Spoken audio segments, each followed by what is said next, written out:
I think what's important to recognize is that for the issue that we're talking about here today, which is dicamba tank contamination, is that for most of you, when I say the word dicamba, what's the first thing that comes to your mind? I won't repeat that. Okay? Oh, and it began with an S. Okay? So what else? First word comes to your mind. First thought. Dicamba. Volatile. Okay? The good thing about being old is you can remember a lot of things from the past until you get dementia, and then you can't remember anything that you did yesterday. But the thing about it is dicamba tank contamination is going to become more of an issue for us today than it's been in the past because the use of dicamba is changing. Whereas before it was always maybe a post in corn, but we might have been a long ways away from soybean. Now we're going to have potentially your neighbor's soybeans that are dicamba tolerant, and you didn't move to that technology, and you're worried about whether there's going to be something that comes onto your field, or maybe now you need to think about if you've got a commercial sprayer that somebody is going to spray your property, you're wondering, what did he just spray in another field? Am I going to get any contamination on my particular crop? And all of us are real sensitive to it. Maybe not so much this year. I probably had more frustration this year than I've ever had before. Maybe you had the same thing. You get to about day 2 or 3 where we didn't have any rain this year and you thought, oh man, maybe I can go plant. You look at the weather forecast, it's going to rain tonight. It's going to rain heavy, 2-3 inches. Take the planter out. I had people standing on a couple of the planters to try to close the furrow, and we still couldn't get it closed. So you can't plant that day. Sure enough, weatherman, boy, I tell you what, most of the time we might say they're 50-50 for getting the weather forecast. I'd say probably when they said it was going to be rain and it was 30%, you got 100% of the 30% chance every time. So when it comes to dicamba tank contamination, let me just say right up front, it's something you need to be concerned about because you're going to get damage 100% of the time if we're not being careful about what we're going to do. So by way of introduction, if you listen to Mizzou basketball games in the winter, sometimes you'll hear Mike Kelly sounds really awkward trying to do an ag commercial, and he's talking about some brand new herbicide that's out there. Are there lots of brand new herbicides? There's lots of great new combinations and maybe new formulations of materials, but there's not a lot of new active ingredients. And we'll hear about dicamba, a brand new herbicide. Well, it's a new use. It's been around since 1967. For a good number of people in the audience, and we won't pick out certain people, you weren't alive in 1967, okay? So it's been around for a long time. It's a non-selective herbicide, if you haven't seen it, on broadleaves. If we use it properly, like in distinct with a particular additive that's in there, it'll kill some small grass, but we primarily think of it as a broadleaf herbicide. Grasses, they survive by metabolizing the dicamba, breaking the compound down inside the plant. Broadleaves are trying to do that, but they can't do it fast enough, so they succumb to the negative effects of the herbicide. Hence the difference between grasses and broadleaves. Well, hopefully I don't see anybody pass out. Bring you back to your high school chemistry days, or maybe college chemistry. You're probably first thing you're thinking now is, maybe I should have paid attention a little more. Boy, I sure hated that stuff. Chemistry comes down to molecules, and molecules have structures. This is the structure of something in plants we call auxin. Auxin is a natural hormone produced in plants. It's released in plants at very, very low concentrations, and it signals plants to start doing things. And we'll talk in a moment here how it signals plants with dicamba, but it's essentially a signal in the plant, time to start really growing. And that's why we see rapid growth when you've got the right conditions, because the plant's releasing auxin and the plants are growing as fast as they can according to the amount of auxin that's being released. Dicamba, inside the plant, they don't know the difference between auxin as dicamba and the natural auxin produced. So the end result is when you spray dicamba on a non-tolerant broadleaf crop, it gets confused because it thinks it's getting this signal that it has to start doing things that auxin does naturally. The only difference is auxin in plants is at very low concentrations, like hormones, but when we spray dicamba, we're spraying at much higher concentrations. So we're talking about several thousand times the concentration of natural hormones in plants, and that's going to have a dramatic effect on what the plants actually will do. We know that for common beans, when introduced in a lab situation, damage could be down to 1 part per million. To put 1 part per million in your perspective, that's the equivalent to saying Mississippi 1 and not saying anything else for 11 and a half days. Then you can say Mississippi 1 again. That's what a second is. 11.6 days, that's a part per million. To put it on another scale, if I take 0.19 milliliters, and you don't really know what that is, in 50 gallons, that's a part per million. Or maybe I could just say, if this were pure dicamba, there's 1.9 mils in this little tube. If we add that to a 500-gallon tank of water, that's a part per million. Now Andy is going to show you a couple of vials, and he's going to tell you what we tried to do to make that equivalent to a part per million. What we did was we put a microliter in here and 1,000 milliliters, which was 1 part per million. Can you tell the difference? We had a guy in the first group, and he says, oh, it's right there. I see a little difference in the purple hue. I thought maybe he started drinking too early this morning. He got it right, but it's 50-50, right? It's what? Drunk from last night. Okay. So this is the one that has the part in it. So that isn't very much. That's a part per million, so you really can't see it. Purple food coloring, you should be able to see that, but part per million is pretty difficult to do. So you're not going to be able to see concentrations that in effect are still going to cause potential problems. Now when you take and translate that, you get this. How many of you have seen this before in fields? Okay, that's when you invoke that saying right there, because you know then you're done. There's not much else you can do. Depending on the time of year, if you're the commercial applicator, maybe you're trying to figure out the last average 3 years so you can pay off the grower. Maybe you're going to try to work the field or you're going to do something different, but for those plants, it's pretty much all over. They're going to be tortured for quite some time, but you're not going to get anything out of them. Now, what does dicamba actually do on plants? When we introduce it, remember, we're spraying it at much higher concentrations than the natural hormone, so the dicamba gets inside the plant cell and it starts to go to work. And the plant doesn't know the difference between auxin, so it's going to respond. Phase 1 is it's going to stimulate pumps in the plant cells. All plants are made up of thousands and millions of little tiny rectangular cells that are living units. They have little pumps in the walls of those cells that move protons back and forth across the plant cell, and that gives the plant the ability to move compounds in and outside the plant cell. Well, the first thing when you introduce dicamba is it starts pumping protons, H+, outside the plant cell wall. What that does is it makes the plant cell wall flexible. We don't think that plant cell walls and leaves and stems and petioles change growth. They can't grow anymore. But what they can do is become flexible because of the acidification process, and they can start to change. So you could take a leaf that was flat and it's an older leaf and now you get cupping. You could take a petiole, the base of the leaf, and start twisting it. Or the upper part of the plant we call epinasty, and you can actually twist that upper part of the plant to where it changes growth. And why does it do it if it's a mature leaf? Because you're acidifying outside the plant cell and you're getting changes. So that's phase 1. You're also getting something you can't see, gene expression. What is that? You're turning on the genes necessary to stimulate plant growth. So the plant's getting ready to start doing things. When do we see phase 1 symptoms? Cupping, epinasty, those types of things.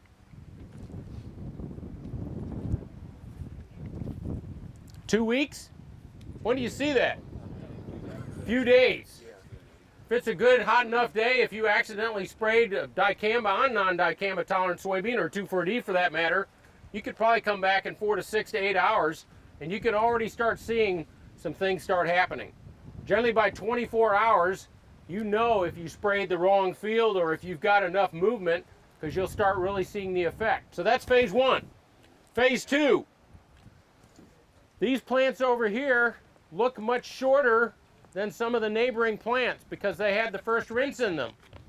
This was dicamba that got into the apical part of the meristem, and it also got into the meristem and the roots. The roots also have a growth area that's right behind the root cap that causes elongation of that root. That stops as well as the apical meristem, so the plants look shorter, and I guarantee you below ground, those roots are much shorter. They're not going to be the same length as roots on control plants. Translation, if this had been a real dry year, we might have even seen a stronger effect in terms of stunting. So we've got effects going on, and that's phase 2. Phase 3 is sort of the final effect. We depend on sunlight to convert into the plant to make sugars and carbohydrates the plants use for growth and eventually making beans. We stopped doing that to a large extent in many of the plants, so they're going to have a potential for reduced yield, and that's going to affect them very strongly. In plants that actually had, remember phase 1, that twisting and that cupping effect, the xylem and the phloem in the center of that stem are responsible to move. The xylem moves water and nutrients up, and the phloem moves sugars the leaves make downward to the plant's growth centers, or if it's flowering, where the plants are actually going to make beans. We start affecting the xylem and the phloem where they don't function properly, and the end result is you can't get enough water in the plants. They start wilting, they start showing chlorosis because they can't move sugars to feed the cells. End result is too much dicamba and the plants will die. Less dicamba, all you're going to really do is torture them much longer, but you're probably going to see the effects at the end of the year, and that's going to be reduced amounts of yield. Couple more thoughts. Bring dicamba-tolerant soybeans onto the market. Their method of survival is metabolism. They metabolize very quickly. I have really, except for a couple of situations, maybe an hour or two after you spray dicamba on tolerant soybean, seen effects with them. So we know where the plants are going to survive. We also note that there's really no visual damage at the projected use rates. Even up to R1, we're not seeing damage with that. So we know it's a pretty safe formulation, and this gene transfer, just like the first time you probably sprayed Roundup on Roundup Ready soybean, you went, wow, it didn't affect them. That's what it'll be like. You're not going to see much effect with those. What we will note is that applications are going to be from pre-plant, like burn down, maybe even at planting, up to R1. Not sure how many people want to chance it going to R1. Probably like going down to the boat and, tossing the dice, and maybe you'll get lucky and maybe you won't. Hopefully we're following the guidelines properly where that's not going to be an effect on us, but we are going to see applications that can go up through R1. What are the risks of damage? And this is now for non-tolerant crops. First of all, we're worried about drift. We always have been with growth regulators. We've got nozzle technology, which is probably going to change our potential of getting drift at around 10 miles an hour. But that doesn't mean if it's 25 miles an hour, we're going to be able to go out there and spray dicamba. We still don't want to do that. So we have to be concerned about that. Air inversions. You get a warm layer of air trapped between two cool layers of air. You've probably seen smoke come up before and then level off. You don't want to spray when you have an inversion, because if there's any small droplets when you're spraying, they could get hung up in the air and they could start moving for longer distances. And some of us that are older probably remember back in the 80s when we would actually walk fields that had volatilization, or there was maybe an inversion and we got damage far from the source where it was sprayed. So you can still have that if we've got spraying under air inversion. Don't spray when there's no wind or 1 mile an hour. You want a little wind to mix that air around. Volatilization. When we get the chemical on the leaf, if it changes form to a gas and goes up, it can move in any direction where the wind's blowing. That could also be an issue, and that's not what we're doing here. We're focused on tank contamination, because this is where we feel we may have the greatest potential to impact. We can't control an awful lot of this. Once we spray, we're subject to whatever the material is. But the question becomes, if we spray a tolerant crop and then we go to a non-tolerant crop, now we need to have this issue of tank contamination addressed, because that's what we actually have to think about when it comes to, should I spray that next crop or not? So, most everybody here is probably going to be getting extend, right? Our producers are going to be trying it. Where are you going to position applying the dicamba into the system? Try too early. Early, how early? Whenever you do your burn down. Burn down. Hopefully. How excited are you going to be if you had a normal summer in June and July? It's 90 degrees. You're spraying dicamba out there. I don't know what that is. Well, you can ask the guys out in Kansas. There was one of our competitors out in Kansas that just bought a vineyard. I would encourage you guys to look on Google and see how much that cost them.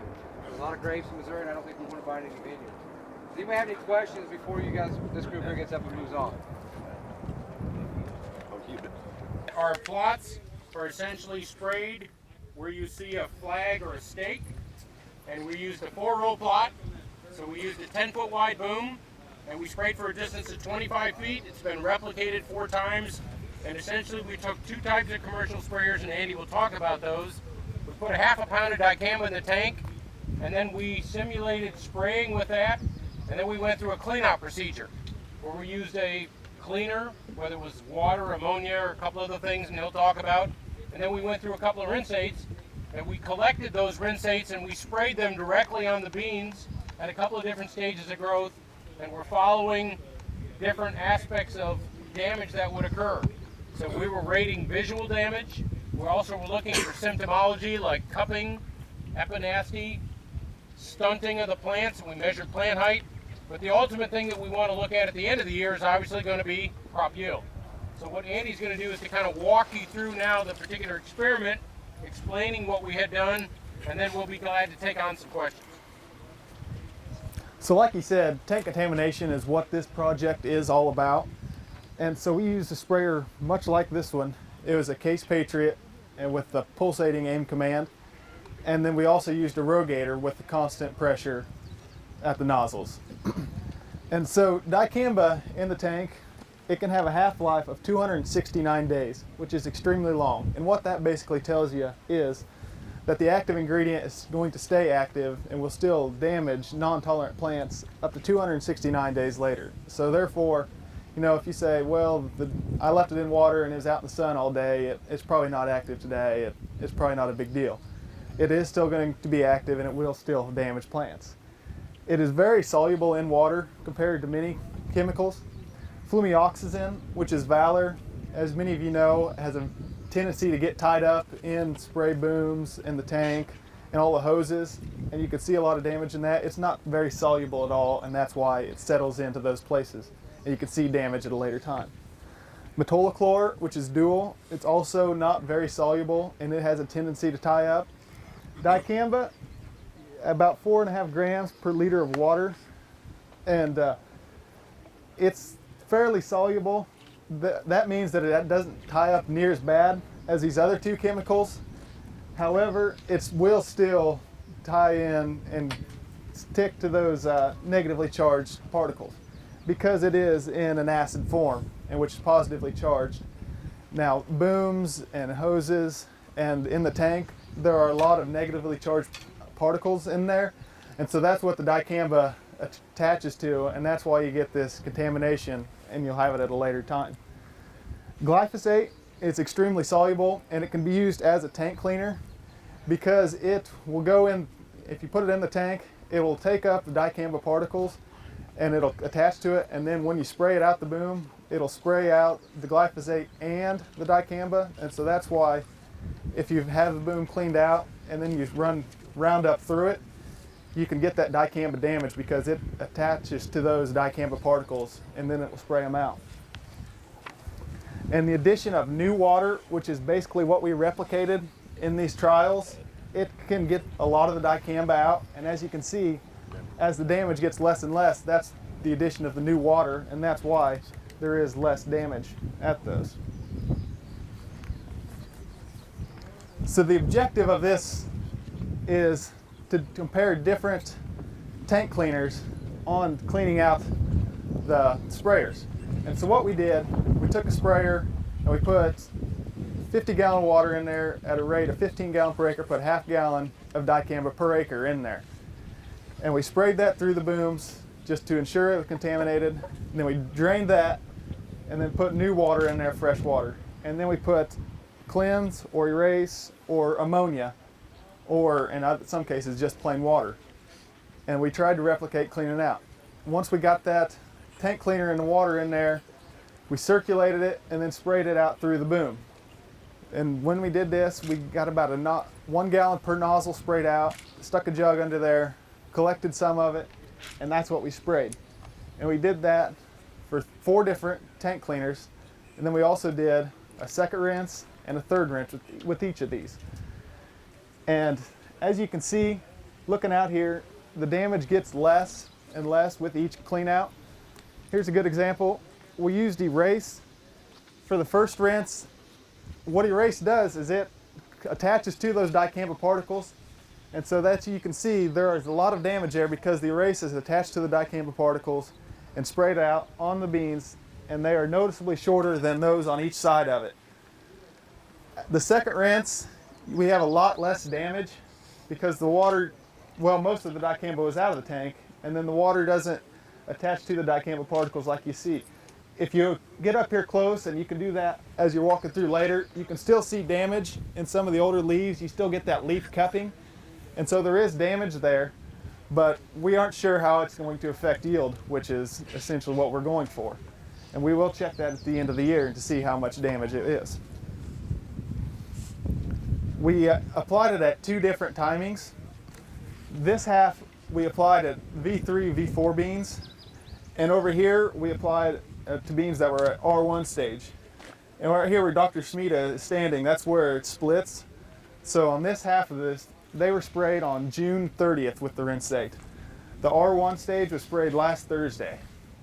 And so you can see a little bit of damage if you look out across there. There's a little bit of height differences in there.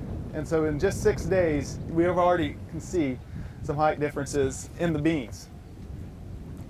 Some of the results that we got from the V3 application, we took 3 different ratings in the first week, and we graded on visual injury, 0 to 100% scale, 0 being no damage and 100% being dead plants.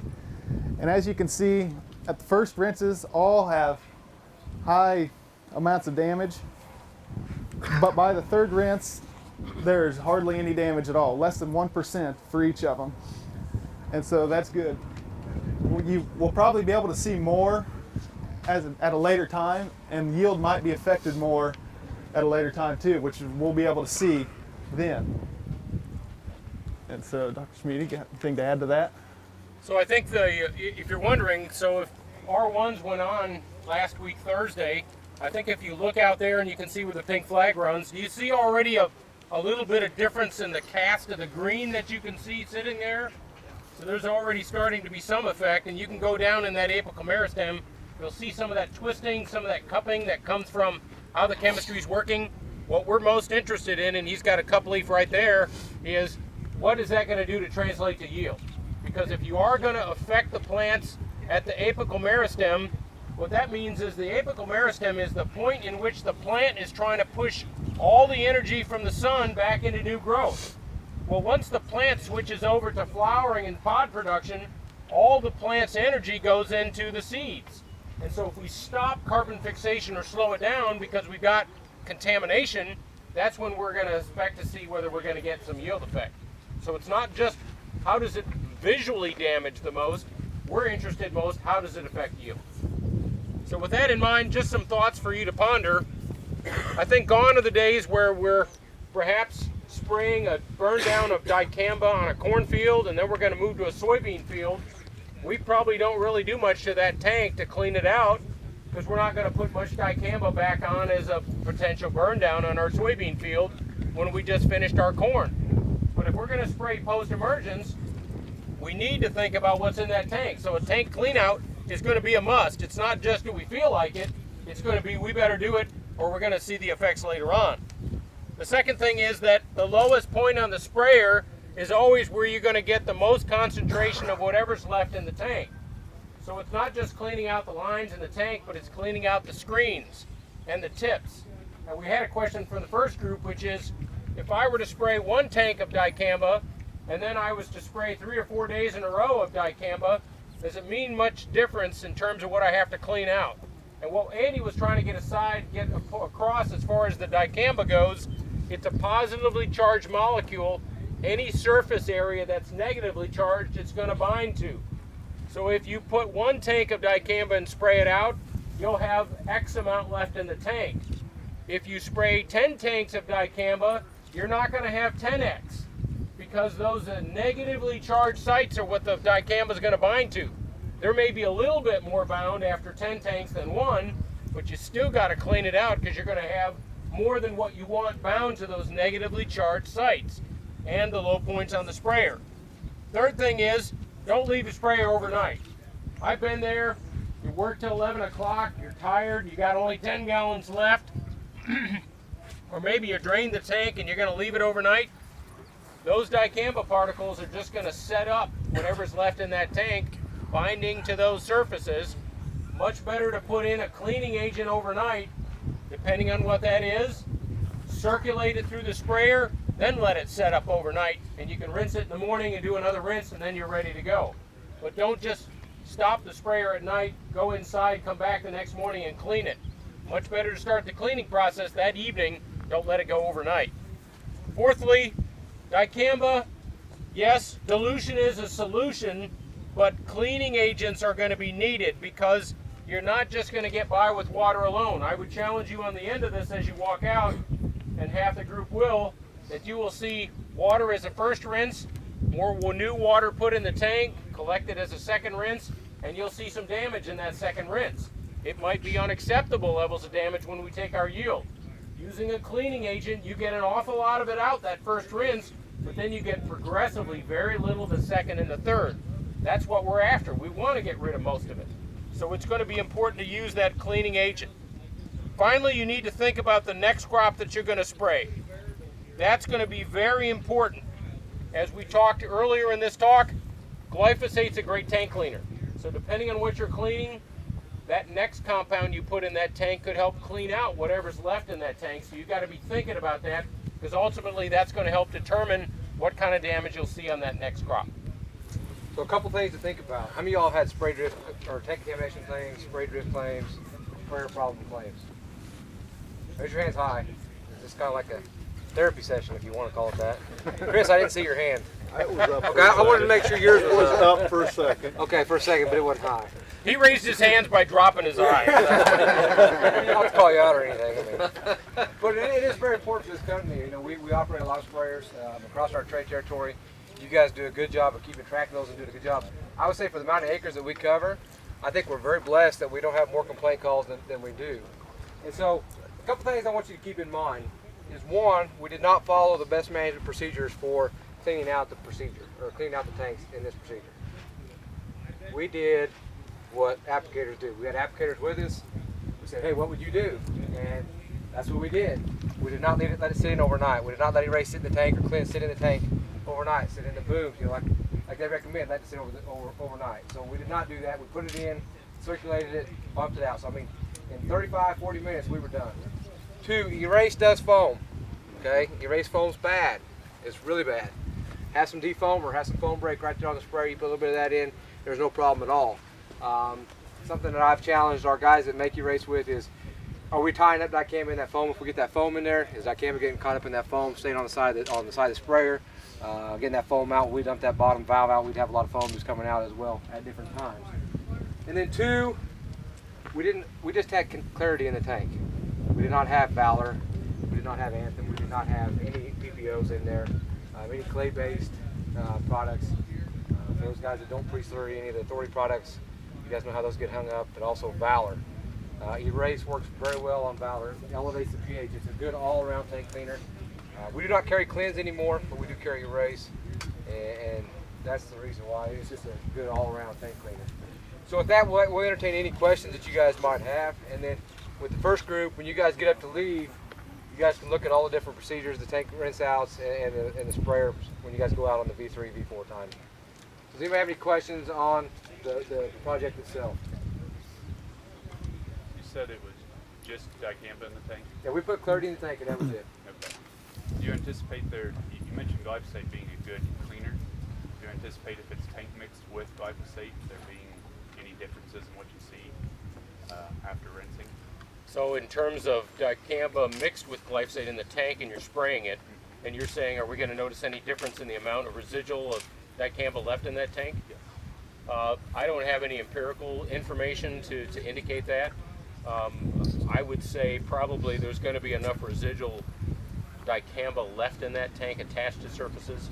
I think where you're going to see the greatest effect is when you put that next water in. If there's glyphosate in that tank, it's probably going to displace more of the dicamba. You're still going to have some of it hung up, so it's going to be necessary to still clean that out. How much, I don't know, but probably unacceptable levels if you didn't do any rinse at all.